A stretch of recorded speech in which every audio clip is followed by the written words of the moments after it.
Everyone, my self चंद्र प्रकाश और आप सभी का स्वागत है आपके अपने YouTube चैनल अप्रतिम लर्निंग पर। तो आइए हम शुरू करते हैं राजस्थान का इतिहास। राजस्थान के इतिहास में हम सबसे पहले आधुनिक राजस्थान का इतिहास पढ़ने वाले हैं। आधुनिक राजस्थान का इतिहास हो या आधुनिक भारत का इतिहास, दोनों ही एग्जाम के पॉइंट ऑफ व्यू से काफ़ी ज़्यादा इंपॉर्टेंट है। इसीलिए हम ये सबसे पहले आधुनिक राजस्थान को कवर करेंगे। तो हमारा जो पहला टॉपिक रहने वाला है वो 1857 की क्रांति और राजस्थान। तो इसको हम एक कहानी के फॉर्मेट में या पॉइंट के फॉर्मेट में पढ़ने वाले हैं। जो स्टार्टिंग के पॉइंट रहेंगे वो आपको याद रखने हैं, उनका कोई इलाज नहीं है। तो स्टार्ट करते हैं। सबसे पहले गवर्नर जनरल से हम इस कहानी को स्टार्ट करते हैं। तो भारत का जो गवर्नर जनरल है पहली बार कब बना था? 1832 में। 1833 में जो चार्टर अधिनियम आया था उस समय पहली बार भारत का गवर्नर जनरल बना था, जिसका नाम था लॉर्ड विलियम बेंटिक। ये लॉर्ड विलियम बेंटिक वही है जिसने सती प्रथा का अंत भी किया था राजा राम मोहन राय के कहने पर। तो लॉर्ड विलियम बेंटिक यह जो है 1833 ईस्वी में गवर्नर जनरल बना। कहाँ का? भारत का। तो इसने क्या किया कि भारत के जितने भी ब्रिटिश प्रांत थे उन सभी प्रांतों में इनके एजेंट बिठाए, जिनको क्या कहा गया? एजेंट टू गवर्नर जनरल, या शॉर्ट में हम कह सकते हैं एजीजी। तो अब हम राजस्थान की बात कर रहे हैं। तो इसका लॉर्ड विलियम बेंटिक का 1832 ईस्वी में राजस्थान में एक दरबार आयोजित किया गया। तो ये जो भाई साहब हैं ये राजस्थान पधारे थे। तो इन्होंने 1832 ईस्वी में राजस्थान में राजपुताना रेजिडेंसी, क्या नाम था उसका? राजपुताना रेजिडेंसी की स्थापना की। राजपुताना रेजिडेंसी। और ये राजपुताना रेजिडेंसी इन्होंने कहाँ स्थापित की थी? अजमेर में। याद रखना दोस्तों, राजपुताना रेजिडेंसी की स्थापना कब हुई थी? तो 1832 में। और इसका मुख्यालय कहाँ बनाया गया था? अजमेर में। ठीक है, अब आगे बात करते हैं कि जो ये एजेंट टू गवर्नर जनरल है 1832 ईस्वी में पहला agent to governor general Rajasthan का, उसका नाम था अब्राहम लॉकेट। क्या नाम था? Abraham locket. फाइनली हमें पढ़ना 1857 के बारे में है, लेकिन ये जो कहानी गवर्नर जनरल से स्टार्ट हो रही है क्योंकि जब 1857 की क्रांति हुई, तो उस समय राजस्थान में जो एजेंट टू गवर्नर जनरल थे वो कौन था? George Patrick Lawrence. क्या नाम था दोस्तों? George Patrick Lawrence. और जो 1857 की क्रांति है उसकी शुरुआत भारत में कब हुई थी? 10 मई 1857 को जो मेरठ छावनी है 10 मई 1857 को मेरठ छावनी से 1857 की क्रांति की शुरुआत हुई थी। तो ये जो मई का महीना है इस समय गर्मी बहुत ज़्यादा थी। तो अंग्रेजों ने क्या किया, जब ये अजमेर में राजपुताना रेजिडेंसी की स्थापना की थी, तो राजस्थान जो कि बहुत ही ज़्यादा गर्म प्रदेश है, तो उन्होंने इस राजपुताना रेजिडेंसी की एक और शाखा, या हम कह सकते हैं कि एक और कार्यालय जो है पहाड़ी इलाके, राजस्थान का जो पहाड़ी इलाका है जिसका नाम क्या है? आबू, जो कि सिरोही राज्य में स्थित था, वहां पर जाके इन्होंने 1845 ईस्वी में, कब दोस्तों? 1845 ईस्वी में आबू में राजपुताना रेजिडेंसी का एक और कार्यालय स्थापित किया था। तो मई का महीना था और गर्मी ज्यादा थी, तो ये जो जॉर्ज पैट्रिक लॉरेंस है ये आबू में विराजमान थे। तो आबू में बैठे बैठे इन्होंने देखा कि 1857 में काफी ज्यादा जो है युद्ध जैसी स्थिति बन गई थी। तो इन्होंने जो यहाँ के राजा थे उन सभी राजाओं को पत्राचार के माध्यम से उन्होंने कहा कि आप सभी लोगों को हमारी सहायता करनी है। अब ये सहायता की बात कहाँ से आई? तो सहायता की बात यहाँ से आई कि राजपुताना के जो अंग्रेज सैनिक थे उन्होंने 1817 और 1818 ईस्वी में राजपुताना की सभी रियासतों के साथ संधियां की थी। और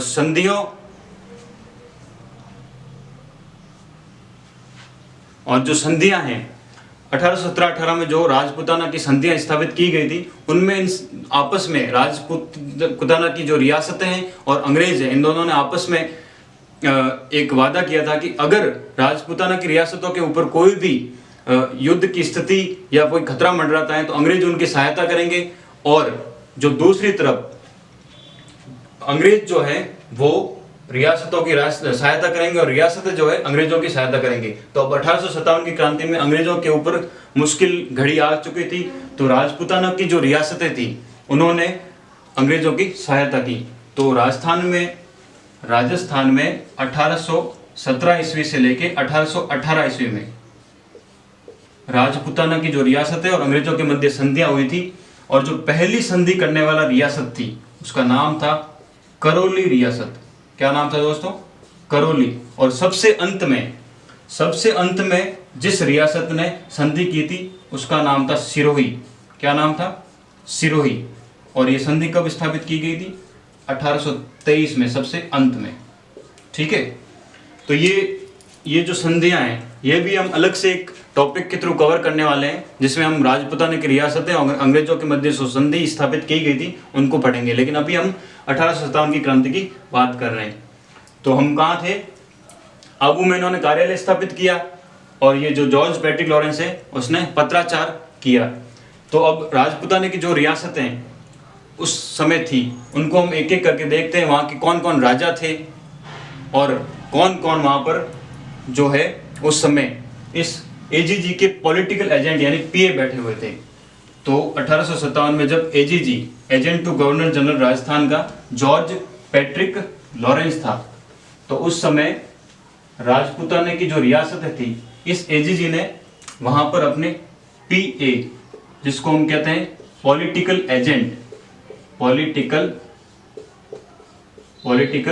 एजेंट, ये जो पॉलिटिकल एजेंट है अलग अलग रियासतों में विराजमान थे। और राजस्थान में कुल कितने एजेंट थे? 6 पॉलिटिकल एजेंट थे। तो यहाँ पर हम जो मुख्य पॉलिटिकल एजेंट थे उनकी बात करते हैं। राजस्थान के मैप के थ्रू हम देखते हैं, ये राजस्थान के मैप में सबसे ऊपर क्या है? गंगानगर का कोणा गांव। इस तरफ जो है जैसलमेर का कटरा गांव, और नीचे जो है सबसे नीचे कौन सा जिला है? बांसवाड़ा। और इधर जो है वो है धौलपुर। कौन सा जिला है? धौलपुर। तो 1832 में ये एकदम सेंटर में क्या है? अजमेर। यहाँ पर 1832 में राजपूताना रेजिडेंस की स्थापना हुई, और यहाँ पर एजीजी का कार्यालय था, और दूसरा जो कार्यालय वो यहाँ आबू में, सिरोही में था। अब जब 1857 की क्रांति हुई तो उस समय जो जयपुर रियासत है, कौन सी रियासत? जयपुर रियासत। तो जयपुर रियासत में उस समय जो पॉलिटिकल एजेंट था उसका नाम था कर्नल ईडन। क्या नाम था दोस्तों? Colonel Eden. और जयपुर के जो महाराजा थे उस समय उनका नाम था महाराजा राम सिंह द्वितीय। ये वही महाराजा है जिन्होंने जयपुर में राम निवास बाग का निर्माण करवाया था, और साथ ही साथ उन्होंने जयपुर का जो गुलाबी रंग करवाया था 1878 ईस्वी में। तो महाराजा राम सिंह द्वितीय। फिर हम बात करते हैं कोटा की। यहाँ पर कोटा है, ठीक है। और कोटा में जो पॉलिटिकल एजेंट बैठा था उस पॉलिटिकल एजेंट का क्या नाम था? Major Burton. और ये सब मेजर बर्टन, और उस समय कोटा के जो महाराजा थे या जिनको महाराव राम सिंह द्वितीय, यहाँ पर भी कौन थे? राम सिंह द्वितीय, लेकिन जो कोटा के शासक है वो महाराव कहलाते थे। तो पॉलिटिकल एजेंट कौन हो गया? Major Burton. और जो महाराव हैं वो कौन हो गए? महाराव राम सिंह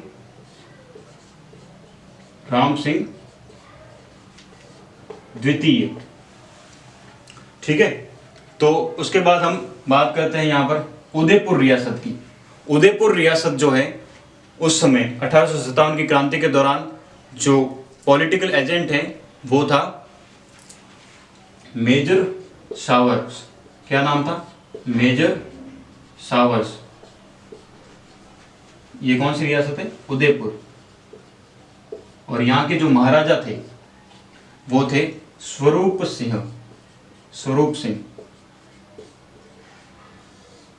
क्या नाम था? स्वरूप सिंह। और सबसे अंत में हम बात करते हैं जोधपुर रियासत की। कौन सी रियासत है ये? जोधपुर। जोधपुर रियासत जो है, यहाँ पर जो पॉलिटिकल एजेंट है वो कौन था? मैक मौसन। और जोधपुर के जो राजा है उनका नाम था तखत सिंह। क्या नाम था? तखत सिंह। तो जो पॉलिटिकल एजेंट है पीए, वो कौन था? मैक मौसन। और पॉलिटिकल एजेंट हो गया मैक मौसन, और जो महाराजा थे वो थे तखत सिंह। तखत सिंह का एक खास सेनापति था जिसका नाम था अनाड़ सिंह। क्या नाम था? अनाड़ सिंह। ये अनाड़ सिंह जो है आगे चल के आउवा के ठाकुर जो है उनके साथ युद्ध करने वाला है। तो एक बार आपने जो मेन जो पॉलिटिकल एजेंट बैठे थे राजस्थान की रियासतों में, और जहाँ वहाँ के जो महाराजा थे उनका हमने एक बार ओवरव्यू देख लिया मैप के थ्रू। मैप के थ्रू क्या है, आसानी से आप लोगों को समझ में आ जाएगा। तो हम कहाँ थे? अनाड़ सिंह पर। अनाड़ सिंह जो है जोधपुर जो रियासत है वहाँ के महाराजा तखत सिंह का मुख्य सेनापति था, जो आगे चलकर आउवा के ठाकुर जो हैं उनके साथ युद्ध लड़ने वाला, जो कि काफ़ी फेमस युद्ध है। तो हमने जो है ये जो मेन बातें थी जो कि जिनको रटना ही पड़ेगा, कौन कौन एजेंट थे, पॉलिटिकल एजेंट, कौन कौन से जो महाराजा थे उस 1857 की क्रांति के दौरान, तो ये बातें हमें एक बार क्लियर हो गई सारी। और इनमें से ही हर बार आपको क्वेश्चन मिलते रहेंगे प्रत्येक एग्जाम में। राजस्थान को कोई भी एग्जाम ले लो, आप पटवार का एग्जाम ले लो, आरएस का एग्जाम, कोई भी एग्जाम ले लो, हर जगह आपको इनमें से क्वेश्चन मिलने वाले हैं। तो एक बार हमने ये सारी बातें क्लियर कर ली, अब हम आगे बढ़ते हैं। तो हम थे agent to governor general George Patrick Lawrence पर। राजस्थान में जो है 1800 क्रांति की जब शुरुआत हुई उस समय जो एजेंट टू गवर्नर जनरल है वो जॉर्ज पैट्रिक लॉरेंस थे। और राजस्थान में 1857 की क्रांति जो है कहाँ से प्रारंभ हुई थी? तो वो है स्थान नसीराबाद। कहाँ से प्रारंभ हुई थी? नसीराबाद। नसीराबाद जो स्थान है वो अजमेर में स्थित है। वर्तमान परिदृश्य देखें तो अजमेर। तो नसीराबाद छावनी जो है ये एक सैनिक छावनी थी जहाँ पर अंग्रेजों की सेनाएं स्थापित थी। तो नसीराबाद छावनी में अजमेर से 28 मई 1857 को राजस्थान में 1857 की क्रांति का जो आगाज हो गया था। तो अगर सवाल आ जाए कि राजस्थान में क्रांति की शुरुआत कब हुई थी, तो 28 मई 1857 को नसीराबाद छावनी से। तो नसीराबाद में एक सैनिक टुकड़ी थी जिसका नाम था 15वीं बंगाल नेटिव इन्फेंट्री। 15वीं बंगाल नेटिव इन्फेंट्री।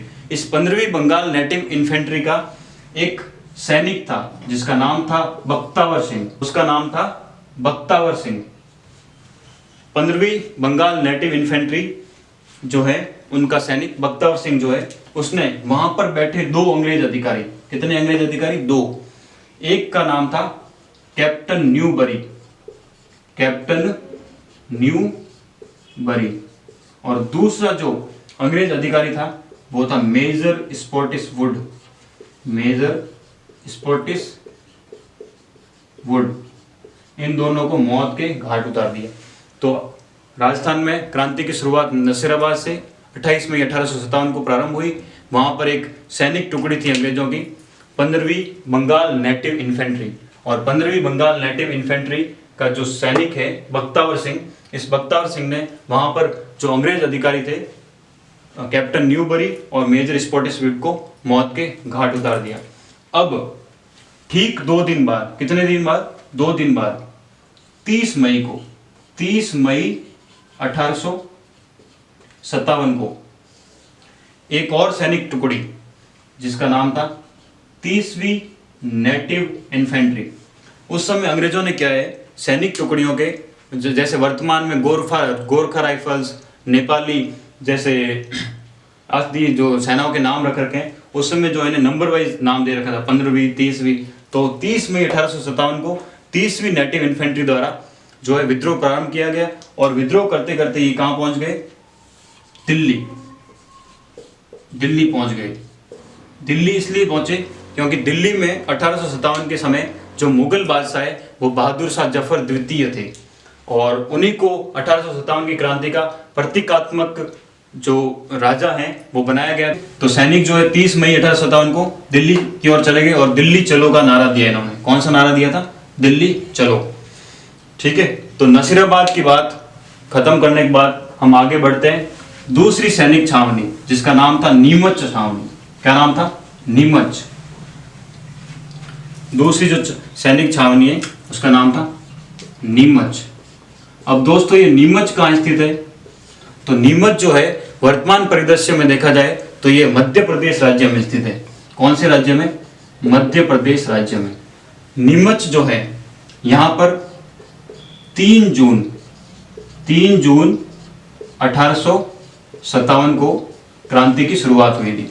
नीमच कहाँ स्थित है? मध्य प्रदेश में। और यहाँ जो 3 जून 1857 को क्रांति की शुरुआत हुई।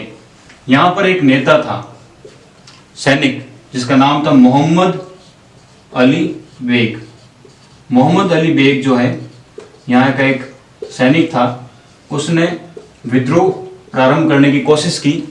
क्योंकि अंग्रेजों द्वारा जो अवध राज्य हैं उसको कुशासन के आधार पर या कुप्रशासन के आधार पर हड़प लिया गया था। तो ये जो है उस बात से खफा थे क्योंकि अंग्रेज जो है लॉर्ड डलहौजी के समय डॉक्ट्राइन ऑफ लैप्स यानी कि गोद निषेध प्रथा के माध्यम से अवध राज्य को इन्होंने हड़प लिया था। तो ये जो है उस समय काफी दुखी था, तो इसने विद्रोह करना प्रारंभ किया। तो वहां पर एक अंग्रेज अधिकारी जिसका नाम था कर्नल एबोट। क्या नाम था? Colonel Abbott. इस कर्नल एबोट ने जैसे तैसे करके इसको मना के बिठा दिया कि भाई बैठ जा, क्यों फालतू विद्रोह कर रहा है। तो लेकिन 2 दिन बाद ही 5 जून को हीरा सिंह नाम के एक सैनिक ने विद्रोह प्रारंभ किया और ये भी कहां चले गए? दिल्ली की ओर। चलो दिल्ली का नारा लगाया और दिल्ली की तरफ चले गए क्योंकि यहाँ पर बहादुर शाह जफर बैठे थे। यानी कि इनका कोई नेतृत्व नहीं होने के कारण ये सारे कहां जा रहे थे? दिल्ली की ओर। अब हम बात करते हैं तीसरी सैनिक छावनी जो है उसका नाम था एरिनपुरा छावनी। क्या नाम था? एरिनपुरा छावनी। जो एरिनपुरा छावनी है, ये एरिनपुरा छावनी पाली में स्थित थी। कहां स्थित थी? पाली में। एरिनपुरा छावनी में पाली में स्थित थी और यहाँ पर जो जोधपुर के महाराजा तखत सिंह जो है उनका ही यहाँ पर नियंत्रण रहता था। और यहाँ पर एक सैनिक टुकड़ी जिसका नाम था जोधपुर लीजियन। क्या नाम था? जोधपुर लीजियन या जोधपुर लीजन, जिसकी स्थापना कब हुई थी? 1835 ईस्वी में। ये जो जोधपुर लीजन है इसकी स्थापना 1835 में हुई थी। कहां पर? ये जो एरिनपुरा छावनी है इससे संबंधित ये डिवीजन थी जिसकी स्थापना 1835 में हुई थी। अब जोधपुर लीजन जो है सिरोही में गए। कहां पर? सिरोही में ये विद्रोह को दबाने पहुंचे। तो इनमें जो पूर्वीय सैनिक थे, जोधपुर लीजन के जो पूर्वीय सैनिक थे, उन्होंने 21 अगस्त 1857 को विद्रोह प्रारंभ कर दिया और ये 23 अगस्त को 23 अगस्त 1857 को कहां पहुंच गए? आउवा में। कहां पहुंच गए? आउवा। ये आउवा जो है ये पाली में स्थित है। कहां स्थित है? पाली में। आउवा जो है पाली में स्थित है। आउवा की बात हम इसलिए कर रहे हैं क्योंकि 1857 की जो राजस्थान में क्रांति हुई थी उसमें क्रांति का जो महत्वपूर्ण या सबसे मुख्य केंद्र जो है वो आउवा है। उसके बाद दूसरा मुख्य केंद्र जो है वो कोटा है। तो ये 2 ऐसे केंद्र थे जहां पर भीषण क्रांति हुई थी। तो हम बात करते हैं सबसे पहले आउवा की। आउवा में जो है आउवा के ठाकुर जिनका नाम था कुशाल सिंह चंपावत। क्या नाम था? कुशाल सिंह चंपावत। आउवा के ठाकुर, आउवा जो कि पाली में स्थित है और वहां के जो शासक थे क्या नाम था उनका? कुशाल सिंह चंपावत। इसके ऊपर बहुत बार क्वेश्चन आ चुका है एग्जाम में। आउवा के ऊपर हर बार आपको क्वेश्चन मिल जाएगा। तो कुशाल सिंह चंपावत। आउवा के जो ठाकुर कुशाल सिंह चंपावत हैं, उन्होंने कितने युद्ध लड़े? 3 युद्ध लड़े। कितने युद्ध लड़े? 3 युद्ध। किनके साथ लड़े? अंग्रेजों के साथ और जोधपुर की जो संयुक्त सेना है। पहला युद्ध जो है, एक तरफ तो आपको लिखना है कुशाल सिंह चंपावत, एक तरफ तो ये थे, और दूसरी तरफ कौन था? जोधपुर की, जोधपुर जो राज्य है उसकी संयुक्त सेना। अब आप ये सोच रहे होंगे कि भाई 1857 की क्रांति अंग्रेजों और राजस्थान के जो महाराजा उनके बीच लड़ी गई, तो फिर ये जोधपुर की सेना कहां से आई? तो जोधपुर को जो राजा थे तखत सिंह, वो अंग्रेजों के साथ मिले हुए थे, यानी उन्होंने अंग्रेजों की सहायता की थी। तो जोधपुर की जो संयुक्त सेना है, उन्होंने कुशाल सिंह चंपावत के साथ पहला युद्ध लड़ा, और युद्ध कहाँ लड़ा था? विथोड़ा नामक स्थान पर। कहां पर लड़ा था ये? विथोड़ा नामक स्थान पर जोधपुर की संयुक्त सेना ने कुशाल सिंह चंपावत के साथ युद्ध लड़ा। जोधपुर की जो संयुक्त सेना है उसमें जोधपुर के महाराजा तखत सिंह के प्रमुख सेनापति अनाड़ सिंह, जिसकी हम पहले बात कर चुके हैं, वो, और साथ ही साथ कैप्टन हीथकोट जो कि अंग्रेज अधिकारी थे, ये दोनों यहाँ पर सम्मिलित थे। एक का नाम था अनाड़ सिंह और दूसरा कौन था? Captain Heathcote. Captain Heathcote. अब भीषण युद्ध हुआ आउवा में कुशाल सिंह चंपावत और जोधपुर की संयुक्त सेना के मध्य। कुशाल सिंह चंपावत जो है वो युद्ध जीत गए। अब ये बता देता हूँ युद्ध लड़ा कब गया।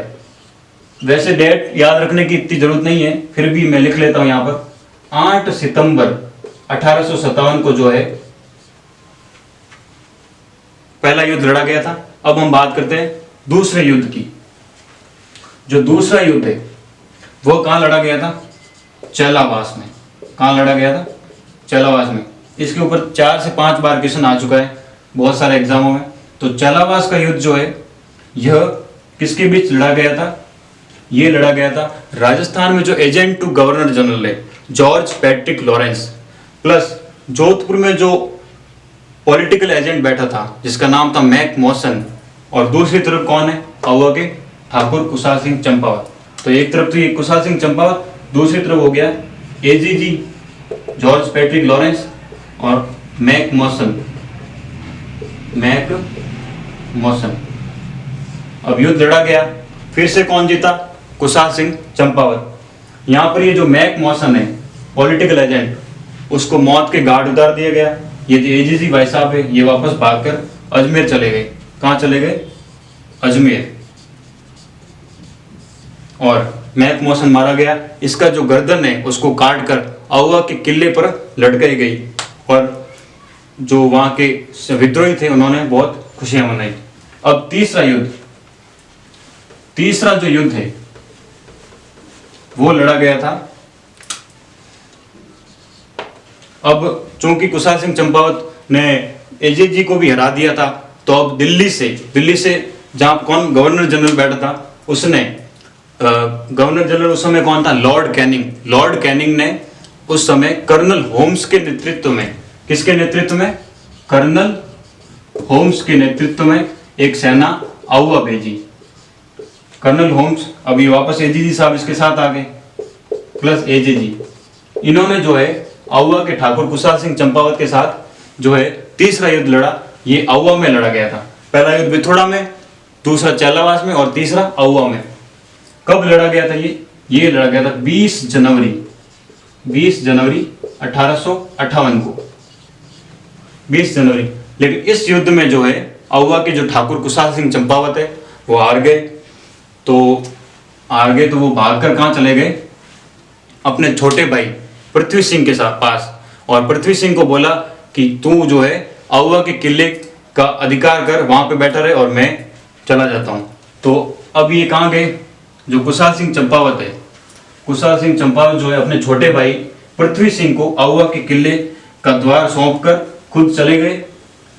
किसके पास? कोठारिया। कहाँ चले गए?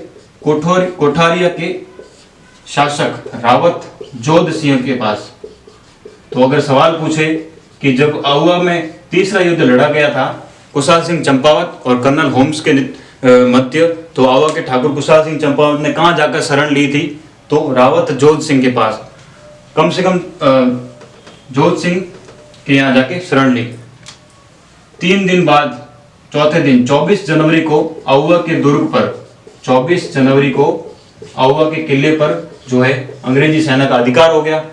और वहां पर आउवा के किले में आउवा के ठाकुरों की जो आराध्य देवी है, आराध्य देवी, जिसका नाम क्या है, सुगाली माता। इसके ऊपर एक प्रश्न RS प्री 2015 में आ चुका है, सुगाली माता। ये जो सुगाली माता है, ये मैं इसलिए बता रहा हूं कि जो सुगाली माता है वो 1857 की क्रांति की देवी भी मानी जाती है। तो 1857 की क्रांति कौन थी? सुगाली माता, जो कि आउवा के जो ठाकुर है उनकी आराध्य देवी थी। इस सुगाली माता के 10 सिर और 54 हाथ वाली एक मूर्ति थी जो कि आउवा के किले में थी। अंग्रेज जो है इस भय से कि वापस आउवा में विद्रोह न हो जाए, इसलिए इस मूर्ति को ये कर्नल होम्स जो है कहाँ ले गए? अजमेर में। वर्तमान में ये मूर्ति अजमेर में संग्रहालय में स्थित है।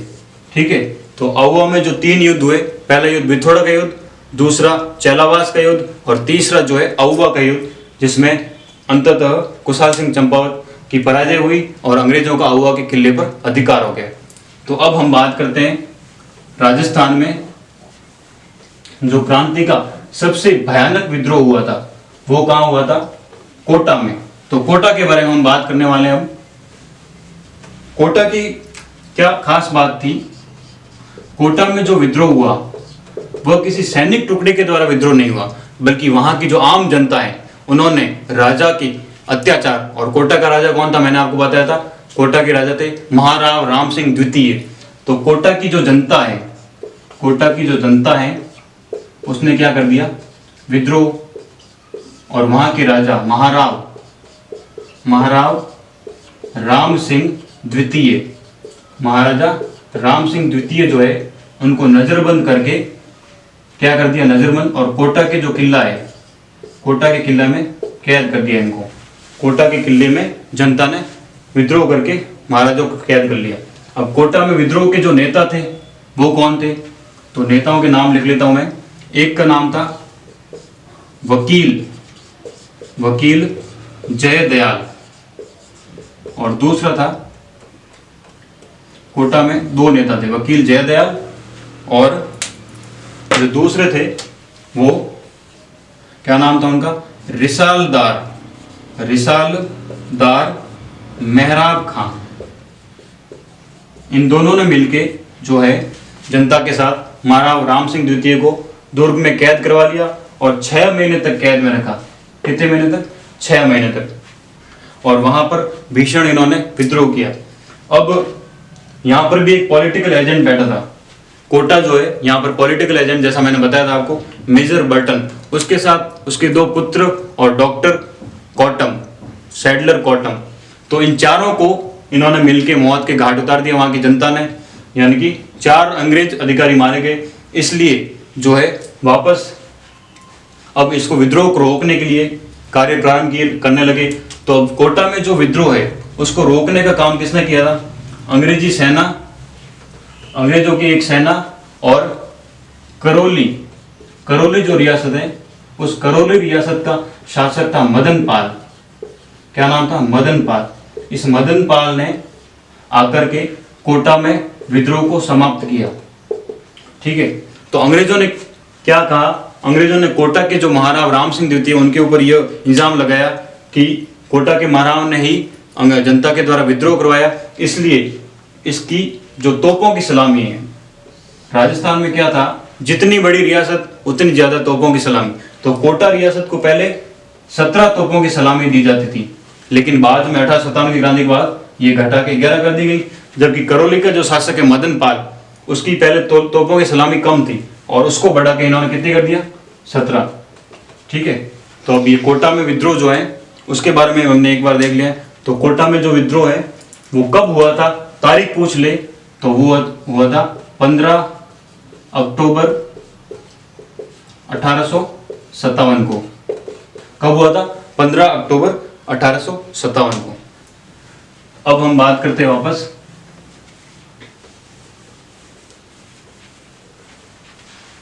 कोटा में जो विद्रोह हुआ था उसके बारे में हमने जाना। कोटा में कौन शासक थे, कौन कौन विद्रोह के प्रमुख नेता थे और जनता का जो भीषण विद्रोह हुआ उन सभी को हम पढ़ने के बाद अब हम चलते हैं देवली। देवली जो है एक सैनिक छावनी थी अंग्रेजों की। 3 सैनिक छावनियों की हम पहले ही बात कर चुके हैं। अब हम बात करते हैं देवली। देवली जो है वो कहाँ स्थित था? टोंक रियासत में। कहाँ स्थित था? टोंक। टोंक जो है राजस्थान की एकमात्र मुस्लिम रियासत थी और यहाँ के जो प्रथम नवाब थे वो थे अमीर खां पिंडारी। अमीर खां पिंडारी जो है यहाँ के प्रथम नवाब थे टोंक रियासत के, अमीर खां पिंडारी। ये जो पिंडारी थे, ये पिंडारी जो है राजस्थान में जो रियासतें थी उनको लूटने का काम करते थे। तो राजस्थान की जो रियासतें हैं उन सब ने मिलकर अंग्रेजों से निवेदन किया। तब अमीर खां को अंग्रेजों द्वारा एक रियासत जो है टोंक रियासत, उसकी स्थापना की गई थी। कब की गई थी टोंक रियासत की स्थापना? 1817 में। और उसके प्रथम नवाब अमीर खां पिंडारी। अमीर खां पिंडारी जो है उसका एक पुत्र था जिसका नाम था वजीर खां पिंडारी या वजीरुद्दौला। तो हम बात करते हैं वजीरुद्दौला। वजीरुद्दौला जो है 1834 ईस्वी में टोंक का नवाब बना और ये 1868 ईस्वी तक, 1834 से लेके 1868 ईस्वी तक ये वहां का शासक बना रहा। तो जब 1857 की क्रांति हुई थी राजस्थान में, तब वजीरुद्दौला जो है टोंक का नवाब था। अब टोंक में एक दुर्ग था जिसका नाम था अमीरगढ़ दुर्ग। अमीरगढ़ दुर्ग, इस दुर्ग का नाम अमीरगढ़ क्यों पड़ा? क्योंकि अमीर खां पिंडारी। ठीक है, ये अमीरगढ़ दुर्ग जो है बनास नदी के किनारे, किस नदी के किनारे स्थित था? बनास नदी, बनास नदी के किनारे स्थित था। इस अमीरगढ़ दुर्ग में वजीरुद्दौला का मामा जिसका नाम था मीर आलम खां, इस मीर आलम खां ने जो नवाब के साथ क्या कर लिया? धोखा। क्या नाम था? मीर आलम खां। मीर आलम खां, इसने नवाब के साथ धोखा करके जो विद्रोही आए थे देवली छावनी से उनका साथ दिया और जो वजीरुद्दौला है उसको नजरबंद कर दिया। कहां पर? इस अमीरगढ़ जो दुर्ग है बनास नदी के किनारे, वहां पर। तो मीर आलम खां ने किसका साथ दिया? विद्रोहियों का साथ दिया। और ये लोग भी वापस कहां चले गए? दिल्ली की ओर। दिल्ली में क्यों गए? बहादुर शाह जफर बैठा था, नेता वहां का, 1857 की क्रांति का। तो देवली टोंक जो है राजस्थान में अंग्रेजों द्वारा बनाई गई सैनिक छावनी थी और यहाँ के जो सैनिक है वो चलते चलते कहाँ पहुंचे? टोंक में। और टोंक जो रियासत है वो एकमात्र राजस्थान की मुस्लिम रियासत है और वहाँ का जो नवाब था वो वजीरुद्दौला था। 1857 की क्रांति के दौरान नवाब को नजरबंद करके अमीरगढ़ दुर्ग में बंद कर दिया गया और जो मीर आलम खां जो कि वजीरुद्दौला का मामा था, उसने विद्रोहियों का साथ दिया और दिल्ली पहुंच गए। तो इस प्रकार टोंक की भी कहानी हमने पढ़ ली। तो टोटल हमने राजस्थान की 4 सैनिक छावनियां, प्रथम जो थी नसीराबाद छावनी, दूसरी जो है नीमच छावनी, तीसरी एरिंगपुरा जिसने चलो दिल्ली मारो फिरंगी का नारा लगाया था, और चौथी जो है देवली टोंक जो छावनी है उसको हमने पढ़ लिया। अब 2 और छावनियां बचती हैं। कौन कौन सी है उनको देख लेते हैं। अब 5वीं जो है वो थी ब्यावर छावनी। और दोस्तों ब्यावर जो है वो कहाँ स्थित है? अजमेर में। कहाँ स्थित है? अजमेर में। और जो लास्ट है 6ठी छावनी उसका नाम है खैरवाड़ा जो कि उदयपुर में स्थित है। तो ब्यावर सैनिक छावनी और 6ठी जो है उसका नाम क्या था? खैरवाड़ा। ब्यावर अजमेर में स्थित है वर्तमान में, और जो कि टेक्सटाइल के लिए भी प्रसिद्ध हैं, और खैरवाड़ा जो कि उदयपुर में स्थित है। इन दोनों को सबसे लास्ट में लेने का इन दोनों को सबसे लास्ट में इसलिए लिया क्योंकि ये जो 2 सैनिक छावनियां थी, इन्होंने राजस्थान में जो 1857 की क्रांति हुई थी उसमें प्रत्यक्ष रूप से भाग नहीं लिया था, या हम ये कह सकते हैं कि ये जो 2 सैनिक छावनी है दोनों तटस्थ रही थी, और इसलिए यहाँ पर के सैनिकों ने जो है विद्रोह नहीं किया था। तो इस प्रकार राजस्थान में अब सवाल ये बन सकता है कि जब 1857 की क्रांति हुई थी उस समय राजस्थान में कुल कितनी सैनिक छावनियां थी? तो कितनी थी? 6। कितनी थी? 6। और उनमें से जो 2 सैनिक छावनी ब्यावर छावनी और खैरवाड़ा, उन दोनों ने प्रत्यक्ष रूप से 1857 की क्रांति में भाग नहीं लिया था। तो अगर ये जो 6 है इनको एक याद रखने की एक ट्रिक भी है हमारे पास। ए नानी ए नानी ब्याव देखे। वैसे तो बहुत आसान है, याद रख सकते हैं, लेकिन हम इसको ट्रिक के द्वारा भी याद कर सकते हैं। ए का मतलब आप एरिनपुरा छावनी लिख सकते हैं, ए से एरिनपुरा, ठीक है। और यहाँ न से नसीराबाद, नसीराबाद छावनी, ठीक है। और नी से क्या हो गया, नीमच, नी से हो गया नीमच, जो कि एमपी में स्थित है। ब्याव से क्या हो गया, ब्यावर, क्या हो गया, ब्यावर। और दे से देवली, जो कि कहाँ स्थित है, टोंक में, कहाँ स्थित है, टोंक में। और खे से हो गया खैरवाड़ा। तो इस प्रकार ये हम इनको आसानी से सभी को याद भी कर सकते हैं, और ये एक ट्रिक है, ठीक है। तो इस प्रकार जो 1857 की क्रांति जो राजस्थान में, उसको हमने एक बार के लिए कवर कर लिया है। अब हम जो मुख्य बातें हैं, जो फैक्ट्स हैं, उनको भी अब एक बार 1 बाय 1 करके सारे फैक्ट डिस्कस करते हैं, ठीक है। तो कौन कौन से फैक्ट हैं। राजस्थान जो राजपूताना की रियासतें थी, जैसे कुछ रियासतें ऐसी थी जिन्होंने विद्रोहियों का साथ दिया, और कुछ ऐसी रियासतें थी जिन्होंने अंग्रेजों का साथ दिया। अधिकतर जो रियासतें थी उन्होंने अंग्रेजों का ही साथ दिया था। सबसे पहले मैं नाम लूंगा बीकानेर रियासत का। बीकानेर रियासत के जो महाराजा थे, जिनका नाम था सरदार सिंह, ये ऐसे थे कि अंग्रेजों के लिए इन्होंने दोस्ती निभाते निभाते राजस्थान के बाहर पंजाब में लड़ने चले गए। बीकानेर रियासत के जो शासक थे, बीकानेर रियासत के शासक कौन थे, सरदार सिंह। सरदार सिंह जो है ऐसे शासक थे जो अंग्रेजों के लिए राजस्थान के बाहर पंजाब लड़ने चले गए। तो एकमात्र ऐसे ये राजा थे जो राजस्थान के बाहर लड़ने के लिए चले गए थे। फिर मैं बात करता हूँ अलवर की, अलवर रियासत। इन्होंने भी अंग्रेजों का भरपूर साथ दिया था। अलवर रियासत में जो शासक थे वो थे बन्ने सिंह। क्या नाम था उनका, बन्ने सिंह। ये जो बन्ने सिंह है, ये भी राजस्थान के बाहर आगरा लड़ने के लिए जा रहे थे, लेकिन बीच रास्ते में विद्रोहियों ने इनको रोक दिया, इसलिए वापस भागकर अपने ठिकाने पर पहुंच गए। फिर हम बात करते हैं स्वरूप सिंह। फिर हम बात करते हैं उदयपुर रियासत की, उदयपुर रियासत की। उदयपुर रियासत का मैंने आपको बता रखा है। स्वरूप सिंह जो थे उदयपुर रियासत के शासक थे। कौन थे, स्वरूप सिंह। स्वरूप सिंह ने भी जो अंग्रेज है उनका भरपूर साथ दिया। फिर नाम आता है जयपुर का, जयपुर रियासत। जयपुर रियासत जो है वहां के शासक थे राम सिंह, राम सिंह द्वितीय। इन्होंने भी अंग्रेजों का साथ दिया। फिर पांचवा नाम आता है करौली रियासत। करौली, करौली के शासक कौन थे, मदन पाल। इसी मदन पाल ने कोटा में जो विद्रोह हुआ था उसको दबाने में अंग्रेजों की मदद की थी, मदन पाल।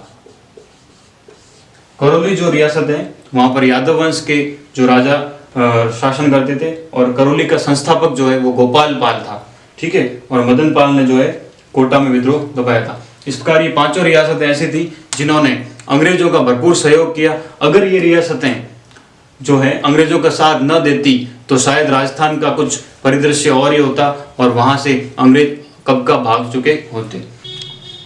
दोस्तों 1857 की क्रांति के बारे में हमने लगभग सारा जो मैटर है वो कवर कर लिया है। तात्या टोपे का राजस्थान में 1857 की क्रांति में क्या योगदान रहा, ये एक टॉपिक बचा है, उसको हम नेक्स्ट आने वाला जो वीडियो है उसमें कवर करेंगे। और साथ ही साथ इस जो ये टॉपिक हमने कवर किया है इसके ऊपर बेस्ड जितने भी क्वेश्चन होंगे वो सारे नेक्स्ट लेक्चर में पढ़ेंगे। Thank you.